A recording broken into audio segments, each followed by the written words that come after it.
Secunderabad clock tower నాగదేవత ఆలయ chairman Gokula ఆధ్వర్యంలో అంగరంగ వైభవంగా నాగుల పంచమి నిర్వహించారు. ఈ కార్యక్రమంపై ఆయన మాట్లాడుతూ ఈ ఆలయానికి భక్తులు అధిక సంఖ్యలో హాజరయ్యారని అన్నారు.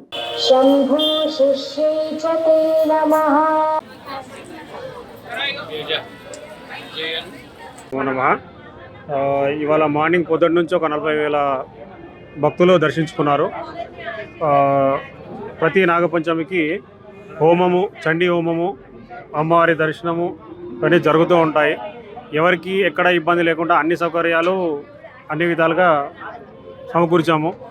అండ్ పోలీసు వాళ్ళు శ్రీ రామకృష్ణ గారు, సిఐ గారు చొరవ తీసుకొని చాలా జాగ్రత్తగా బయట అంతా కూడా ఎవరికి ఇబ్బందిగా, భక్తులకు ఇబ్బంది కలగకుండా అన్ని విధాలుగా ఎక్కడ ఎటువంటి ఇబ్బంది జరగకుండా చూసుకున్నారు. ఆయన కూడా మానసాదేవి ఆలయ ఫౌండర్ గోకుల్ కుమార్ ముదిరాజ్ గారి ఆధ్వర్యంలో అంగరంగ వైభవంగా నాగుల పంచమి వేడుకలు జరుగుతున్నాయి.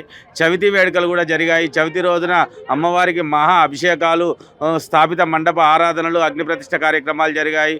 ఈరోజు నాగుల పంచమి సందర్భంగా అమ్మవారికి జలాభి, కుంభాభి, శేఖ సహిత క్షీరాభిషేకం, శతమూలికలతోటి కూడా అమ్మవారికి అభిషేకం నిర్వహించడం జరిగింది. అనంతరము మండప స్థాపనల కార్యక్రమాలు, సర్వతోభద్ర మండప స్థాపనము, కుంకుమార్చన, లక్ష పుష్పార్చన కార్యక్రమాలు జరిగినాయి. అనంతరము చండీయాగము, పూర్ణావతి కూడా ఇప్పుడే పూర్తి అయింది. ఈ కార్యక్రమంలో, ఈ పూజా కార్యక్రమానికి నాకు తెలిసి అందాదగా ఒక 40,000 మంది పైచిలుకు భక్తులు ఈరోజు అమ్మవారిని దర్శనం చేసుకుంటారు. ఈరోజు దర్శనం చేసుకున్న వారికి ఎలాంటి కాలసర్ప దోషాలు తొలగిపోతాయి. ఈ అమ్మవారు మానసాదేవి స్వయంభు ఇక్కడ వెలిసి ఉన్నది. పుట్టలో వెలిసిన అమ్మవారు హంపి విరూపాక్ష విద్యారణ్య స్వామి వారు వచ్చి ఈమె నాగదేవత కాదు మానసాదేవి అని ధృవీకరణ చేయడం జరిగింది.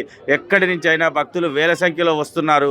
ఆ వేల సంఖ్యలో వచ్చిన వాళ్ళకు కూడా ఎలాంటి లోటుపాట్లు లేకుండా ఆలయ కమిటీ గోకుల్ కుమార్ ముదిరాజ్ గారు ప్రసాద వితరణ కార్యక్రమాన్ని కానీ, పూజా కార్యక్రమాల్లో కానీ, అలంకరణలో కానీ, పురోహితులకు కానీ, భక్తులకు కానీ ఎలాంటి ఇబ్బందులు జరగకుండా అన్ని అంగరంగ వైభవంగా అన్ని విధాలుగా సహాయ సహకారాలు మాకు అందిస్తూ పూజలు సల్పిస్తున్నాం. జై గురుదత్త.